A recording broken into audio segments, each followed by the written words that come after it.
अस्सलाम वालेकुम दोस्तों, मेरा नाम है master Sarfaraz royal tailor Nankana Sahib से। अगर आप मुकम्मल कटिंग सीखना चाहते हैं तो मेरे चैनल पर आइए। मेरे चैनल का नाम है रायल टेलर 574। मेरी क्या थ्योरी है ये देखें, ये इसका नाप है, ये देखें 18 इंच गला है, ये गले का निशान,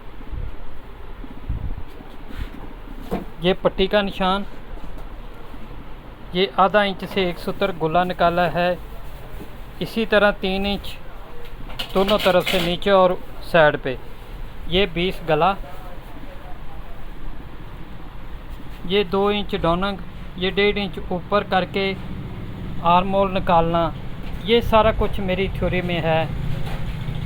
आप इसी तरह की कटिंग और स्टिचिंग सीखना चाहते हैं तो मेरे चैनल पर आइए। मेरे चैनल का नाम है रायल टेलर 574।